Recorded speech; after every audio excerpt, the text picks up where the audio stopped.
The Word Docs would like to pay our respects to the Kaurna people on whose lands we are today, and to pay our respects to elders past, present and emerging. And we would like to recognise that this is country of powerful storytelling and knowledges, and that we're honoured to be here today.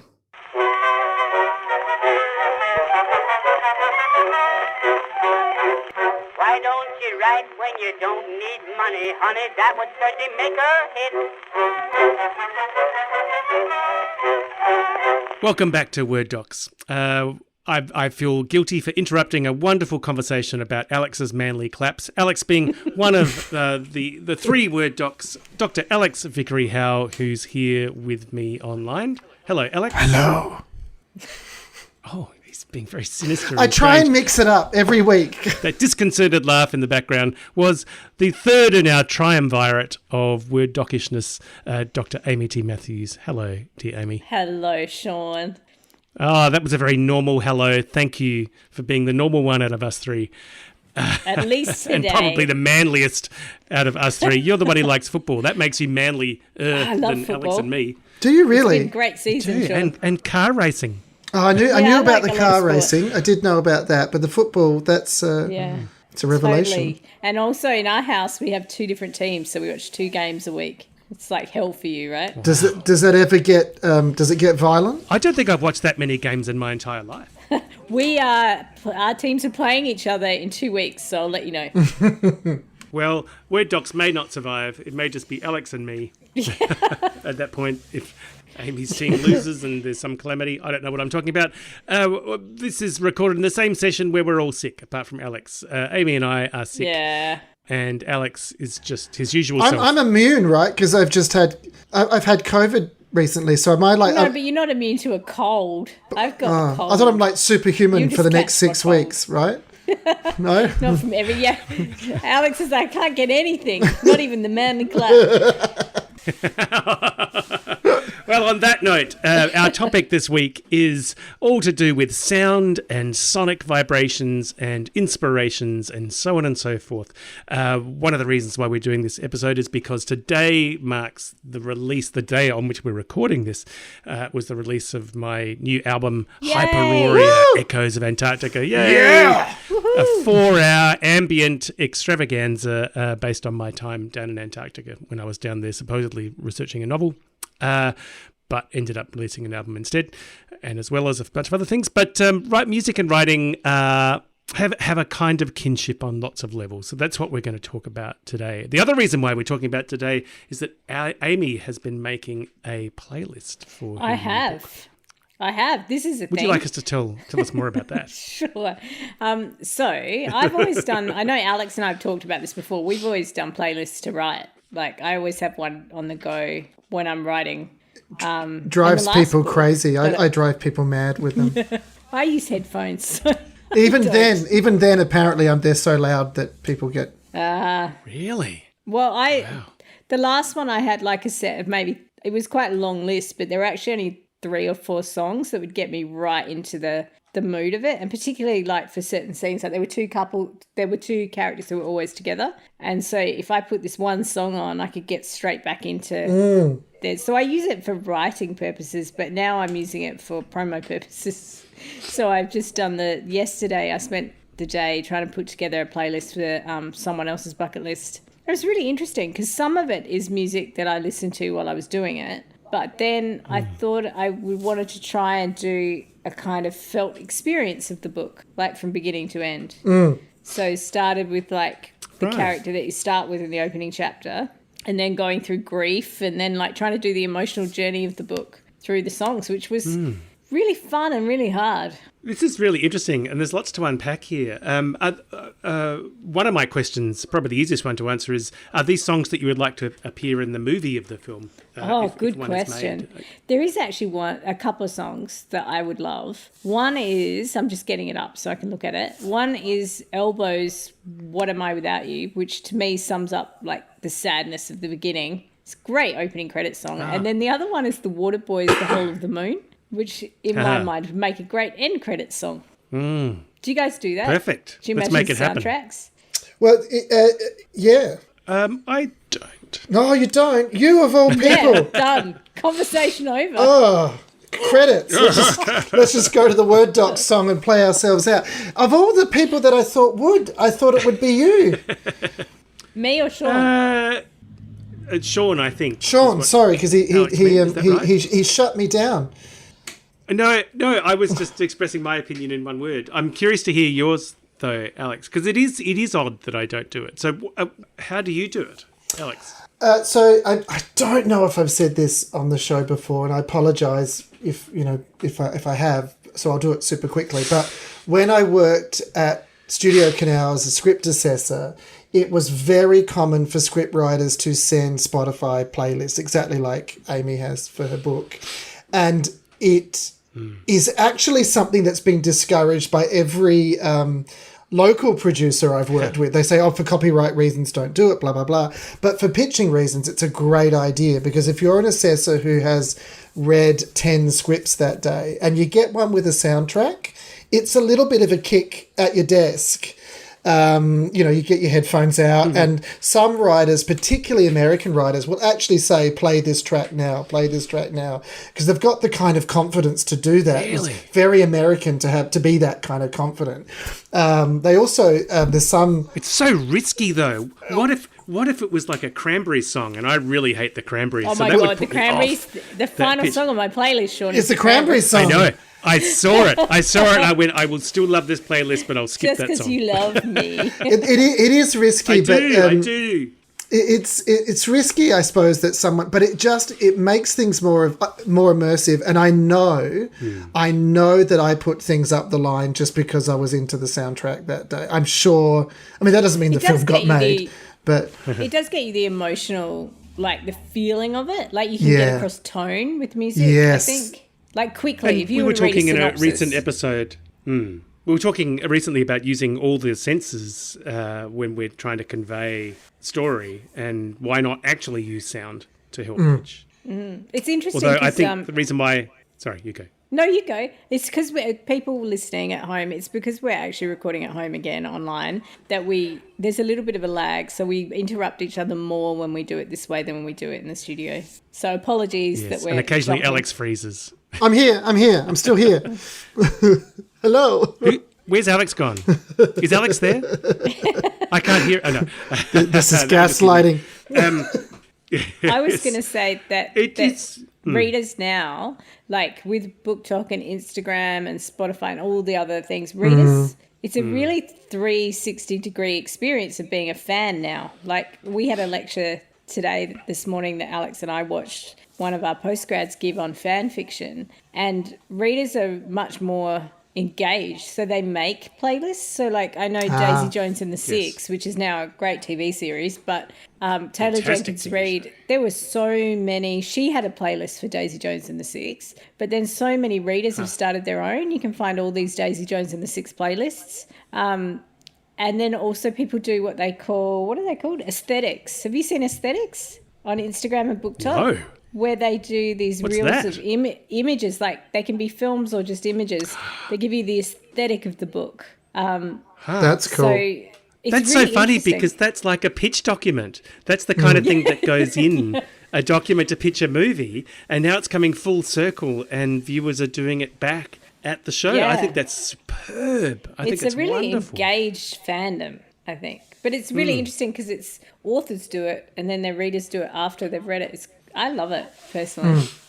Yeah. Very creative. Yeah, no, that's good. Amy, you said earlier you had 2 or 3 songs that really got you into the swing of writing particular scenes. Like, do you have different tracks for different moments in the story?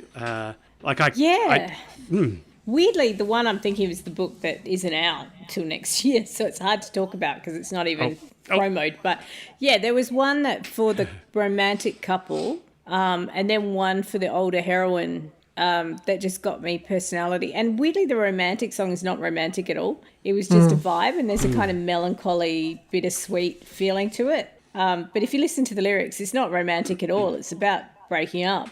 But for me, that was just the song that got me into it. But yeah, they probably are. If thinking about bucket lists, I'm just having a look at that one because that one will be out. Probably the Elbow song. And then there are a couple that are not like necessarily the best songs or my favourite songs on the playlist, but they had a sense of joyfulness that I wanted for Stab Book. Yeah. Like because the book is really about mourning Bree, who's the sister who dies, and you really needed to know Bree in order for the reader to feel sad about her. So I listened to this very joyful music to try and get me a sense of her as a person, so that I would know what they were missing. Does that make sense? I'm a bit sick, so I'm not sure. Well, if that I makes total sense. It makes more sense than what I thought the bucket list playlist was going to be, which was a list of songs about buckets, like The Bucket by Kings of Leon, Fill Your Bucket by The Learning Station. Yeah, that's right. That's the sort of stupid playlist that I would have done. Alex, I know when you did Watch List, which we've talked about quite a few times on this podcast, there were particular songs you wanted for the We did, and they're in the production. they're still in the published script. So I took a bit of a weird gamble there. I mean, no lyrics in the script, so there's not a copyright issue. But the one that was really that we were all kind of obsessed with is a song called Leave by REM, which is kind of Delia's anthem in Watch List, and it kind of vaguely sounds like there are police sirens coming in a weird sort of way. And we worked really hard. So you wanted to capture that moment of police sirens coming and yet your character's falling asleep out of boredom because it's REM. Is that what you were going for? Oh, Sean hates our music, Alex. He hates our music. Yeah, I don't hate the music, I just hate REM. But it's an interesting thing because how many people actually commented on that afterwards? We're like, oh, that song really in that context felt really weirdly epic. And sometimes it is songs. I mean, I quite like the Cranberries. Delia's quite an epic character, though, isn't she? Delia's pretty epic, yeah. She's pretty epic. But sometimes it's not even a song that you previously were that into, but something happens. Yeah. Something happens and you go, okay, no, that's the song that makes me think of that. Okay, now that's really interesting because I agree with that. I think there's a synchronicity that happens where you hear something in the song you haven't heard before because you're thinking of a specific character or moment. Yeah. So it unlocks something that's not even there. It's just that it's a connection between you and the song. Yeah, absolutely. Yes. And, at the risk of sounding like someone who did a drama degree, one of the things I liked about the kind of Brechtian stuff that we studied was that dissonance between tunes that seem happy but lyrics that really aren't. And I love that kind of, Tarantino does this all the time. Like you have the song that's happy, but actually Stuck in the Middle with You. I would never hear that song and not think about Reservoir Dogs now. Like that song has been, so sometimes it's those kinds of games that can be really kind of fun. Dennis Potter does it in all of his TV work as well. And yes, so of course, Singing Detective. The Singing Detective and that kind of dissonance of... There's a wonderful scene in The Singing Detective when they sing... I don't know what the song's called, but, the thigh bone's connected to the knee bone or whatever it is, whatever that song is, the bone song, I don't know. And keep singing it, Alex. It might come to us. We may have to pay for copyright usage if you sorry. Shut it down. Shut it down. Quick. Forget that song. But it's used in a really creepy context. And it's kind of a childish song, but it used in the hospital where Michael Gambon is bedridden and these doctors are kind of leering over him. It has this kind of weird dissonant effect. So I'm really into that thing, whatever you call that. Yeah. There's probably a word for it. Bound to be a word for it. I like that too. I do like that sort of weird kind of disconnect between what you're hearing and what you're seeing and what you're feeling and that sort of multi-dimensional layer of storytelling that you can get in film and TV and audio as well if there's music. I'm really interested in soundtracks and scores and grew up listening to John Williams and Jerry Goldsmith scores. And fantastic. And he's always whistling the Imperial March. Yeah, I do. I walk everywhere. It's just it's a good walking track. It is a march. So Ennio Morricone also, like The Mission is good writing music. It gets me every time. The Thing. His soundtrack to The Thing is one of the great... So in another life, if I'd continued studying music and making music, I might have ended up being a soundtrack writer. You might yet, knowing you. You're so much of a polymath. You might yet. Well, I did write a bit of music for the short film that we've been making here at Flinders. And you just did 4 hours. Well, that's different though. There's no story. There's no Wait a narrative minute. connected to that music. Can you tell them about what? the event you're doing with your 4-hour thing? Because that's pretty interesting. That's like soundtracky.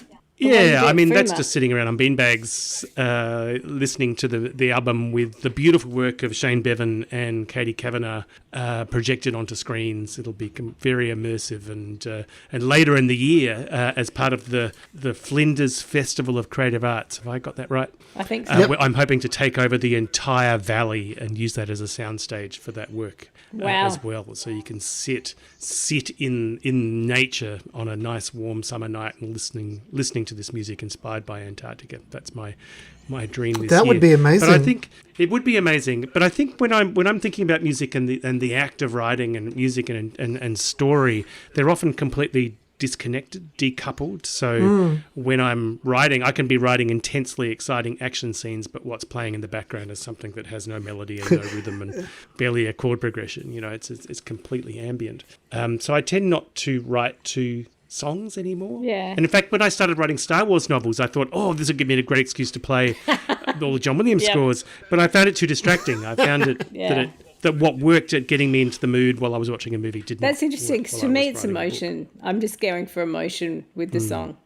This reminds me of Yes. when I was marking to Closer by 9 Inch Nails, and I was criticised for that. Stephen King writes to AC/DC, right? Oh, wow. Yeah. Kevin J. Anderson writes to heavy metal and prog metal, so he's got to have an office down the other side of the house from his wife. Yeah, that's who what doesn't like King it does, and so. I think it's about energy. That's about ramping yourself up with energy, right? Johnny listens to Yes. punk. He listens to punk and post-punk to get him. So I couldn't. I have to get into emotional states, but I also think I use them as triggers. Do you know, like you condition yourself like Pavlov's dog, so that you hear the song and you're right back in it. Yes. Absolutely. Yeah. So there's a piece of music by Steve Roach called Structures from Silence. It goes for like 32 minutes or something like that. And it doesn't matter what I'm writing. I'm now Pavlovianly trained to hear that piece of music and be able to write That's no matter awesome. where I am. I can be in an airport. It's so fantastic. I must have listened to that track like a million times. This is now. sideways, but it's a nice Word doc kind of sideways. My niece is only 2 and is toilet training. Oh. And she's a very stubborn 2-year-old, so won't do it if you tell her to. But my father-in-law, her grandfather, has trained her on a phone with a duck app. So it's an alarm that just makes a duck sound, and he sets the alarm, and the rule is when the duck quacks, it's time to go to the toilet. Right? And she'll do that, but she won't go if you tell her to. And I was like, the problem with this is when she's an adult and a duck quacks, she's going to need to go to the toilet. This is going to come back at the when worst she's time. when she's 2.5. It's like Pavlovian in the extreme. Yeah. My Quack, quack. Nana Joy has been trying to get, or she's concocted a rhyme, she was telling me, to get one of my second cousins to go to the toilet. And it's Lottie doesn't want to go to the potty. That's not bad. That sort of rhymes. Not bad, yeah. It goes downhill from here. It's Lottie doesn't want to go to the potty, but Nana says you have to. Oh my God, do that in your dissonant way that makes it a horror story. You could do that really easily. What is Nana that? says you I would have love- to. Echoing dissonant reverb. I reckon it'd be wonderful if one of our viewers set that to music. Listeners. Oh, you can tell we're sick. Lucky they're not viewing us so one of because the- we're a bit of a fright today. Yeah, no. Oh yeah. Amy's so sick. She's reclining slumping on a slowly. couch. She's just a pair down of eyes. The bottom of the screen. At some point, we'll just see her hand waving. Every I now always and again, sit a up. little bit. I've got my cup of tea. Oh no, you don't have to. I know I am literally lying on the couch. I've like propped the microphone up on a pillow next to me. Next to So one of the things that I'd guys, forgotten that's was commitment. commitment. That's right. That's the Sit up straight on that professionalism cushion. that we've come to expect.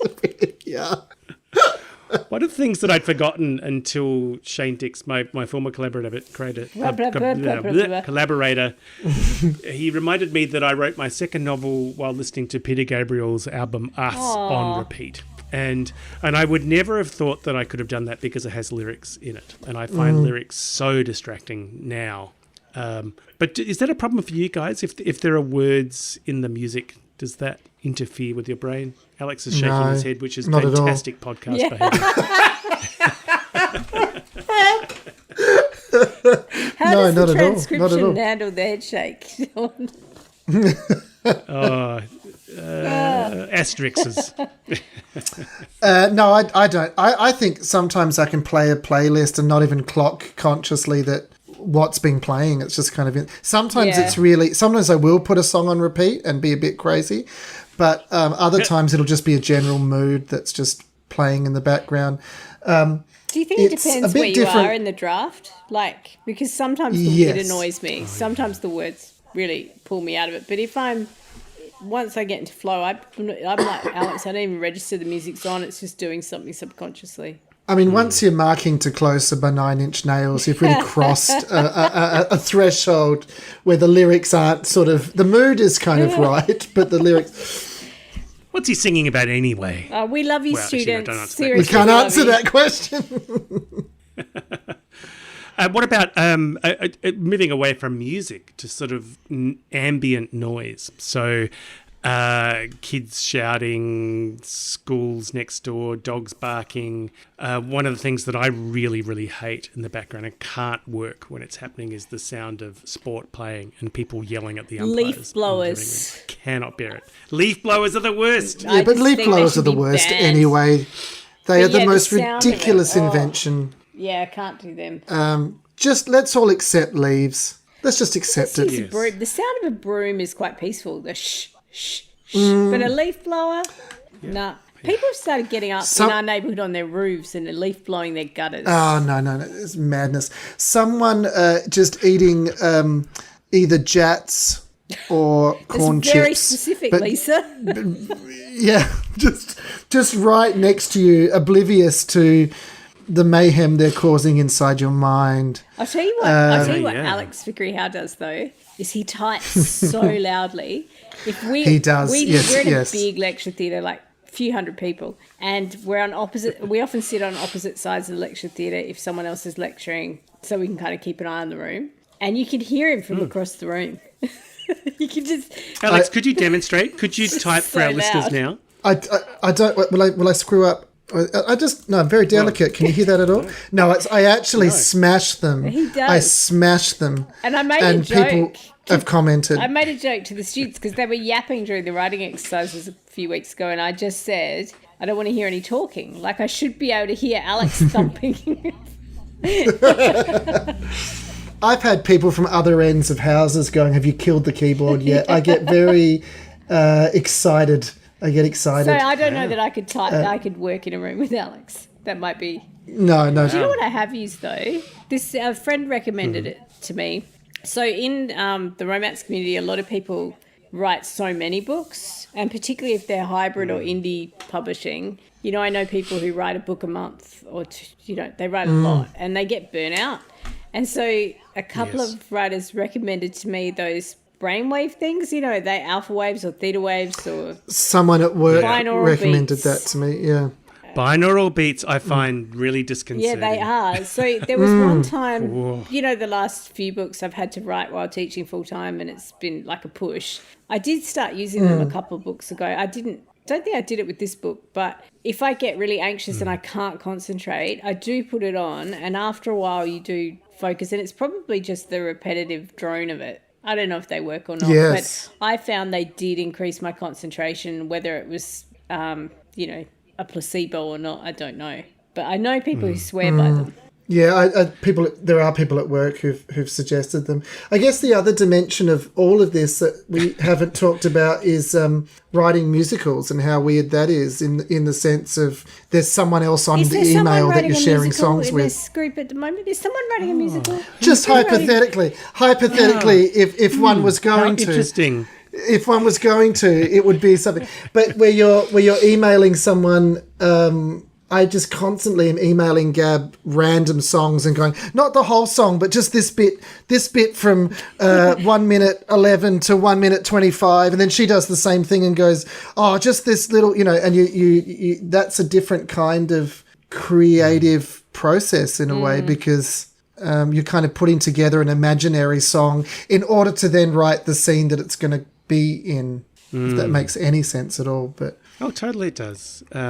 when I was writing my really bad sci-fi musical, I used to what? love. I don't know about this. We haven't discussed this, have we? Sean, you can't just drop The soap bubble. that. Surely we've talked about this. No, you can't just sorry, drop I just assumed we talked about it. Oh, you can't just gloss that over, The Williams. soap Well, the soap bubble, a space opera, it was called, and we got ISSA funding to sort of develop the script with the other so Sean. good. Who's that local playwright and dramaturg? Sean Riley.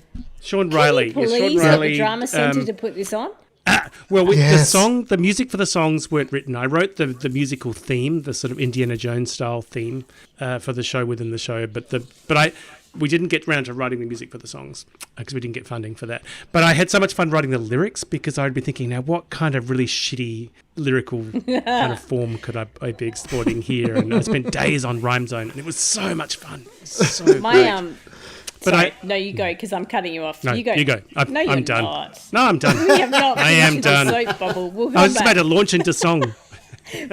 No, Come Amy, back over to to soap you. bubble. My I want to see it. my I want to friend, see it. Chelsea and I, we had a fake band for years, a conceptual band, an art band, we would just do the covers and liner notes. Wonderful. Oh, We were wow. called The Ironic Poser, and our Facebook page is still there. But so it's probably like 10 look years it up. ago, but it started like as a party game where we would write down things people said when we were at a dinner party or out at a gig or at the pub, and then make an album out of them, and they're hilarious. But we actually made it into an art magazine. Someone picked us up as like a conceptual piece of art. It was great fun, but that was when we great. worked together. That's so we don't weird. work together anymore. So have you found it? Oh, there you are. The Ironic Poser. Yeah. Yes, that's Have fantastic. a look. There's some really good albums on there. There's one called The Shame Cave. I've liked it. There you go.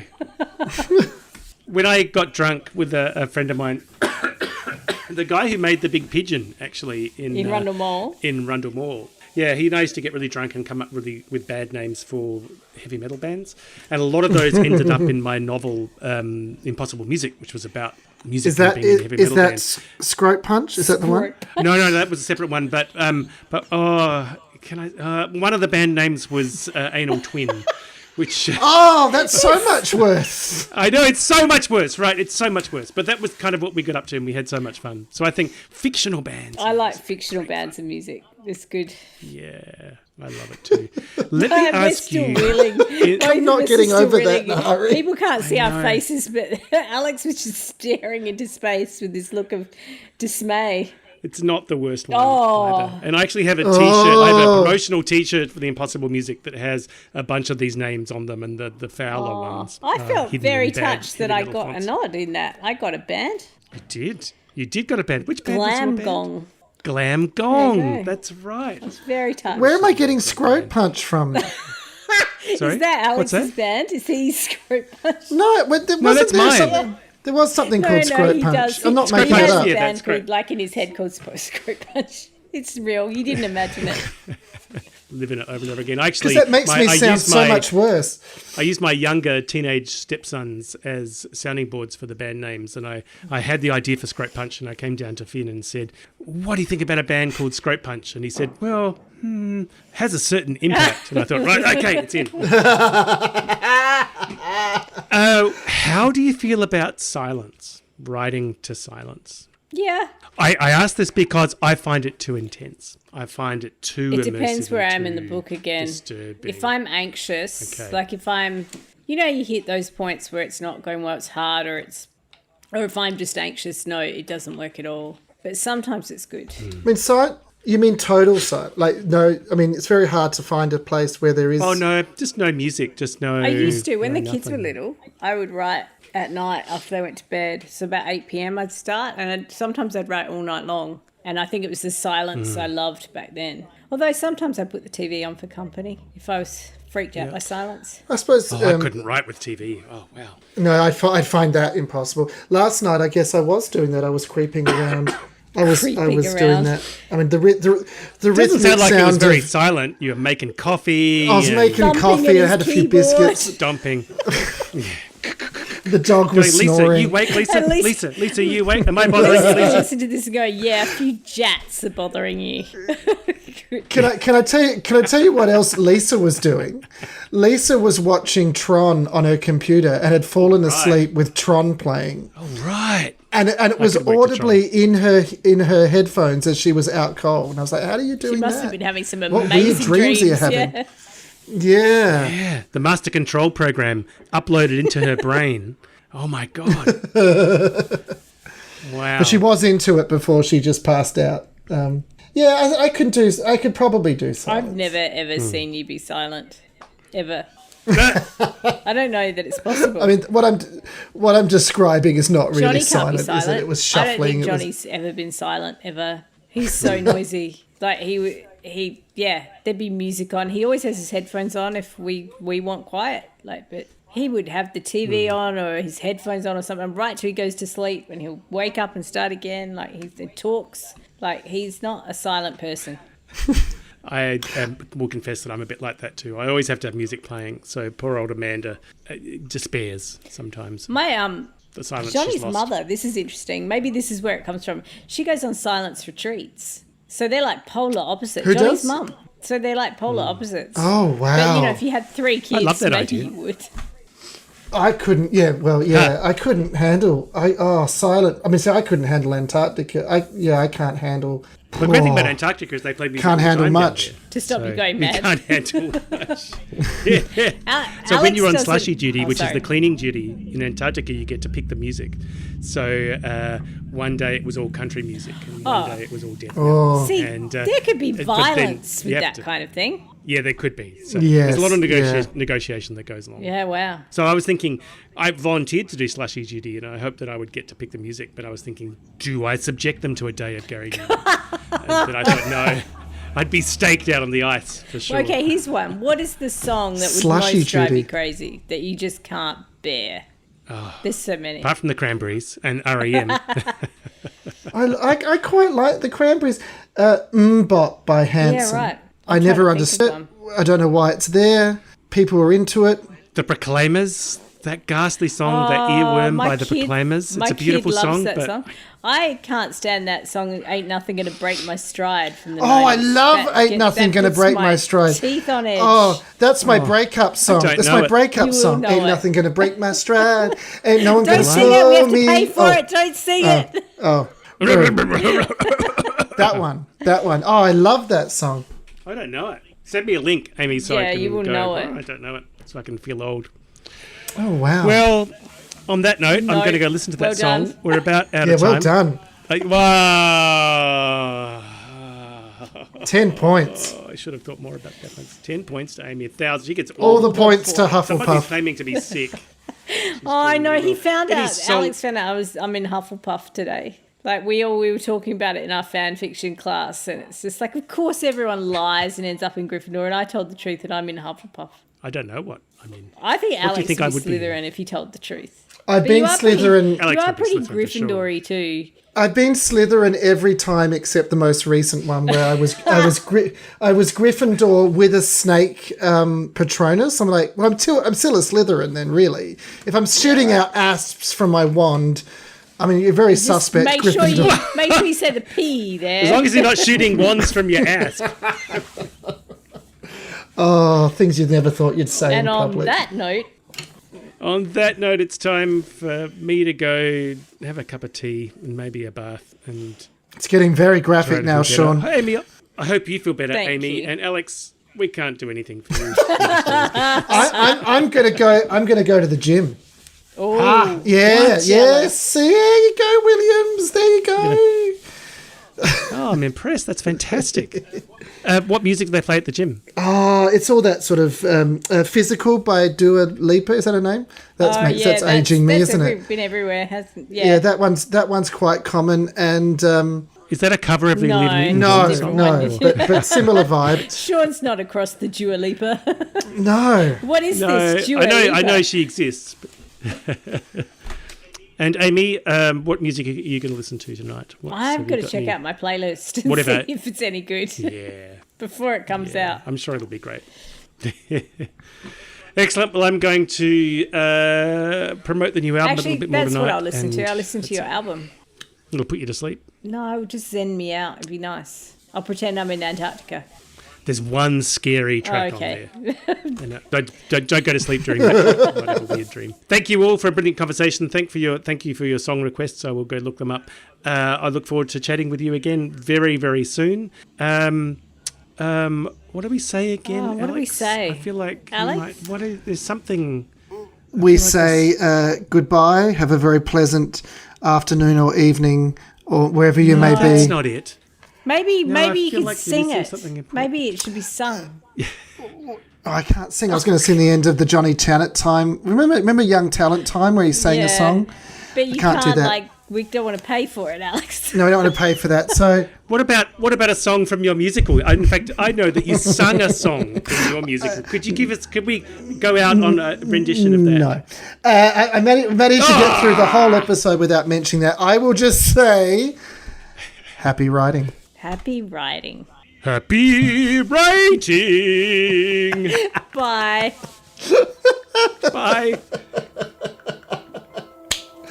Oh man, the face that went with that.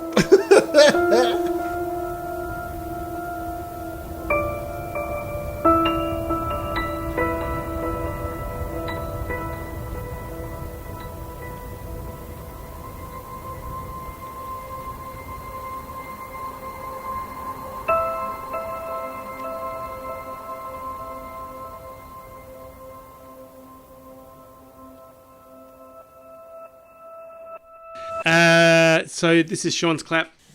This is Amy's clap. This is Alex's clap. Oh, I heard that. I can hear Alex's. I can hear Alex's too, but I can't hear Sean's or mine. So strange. Maybe we're just not powerful enough. No manly clapping from Not us. manly enough. I'm known for my power. Alex has the manly clap. Again? Can that be the name of this episode? The manly clap. Actually, it goes with the topic a little. Yes, it does. Doesn't it?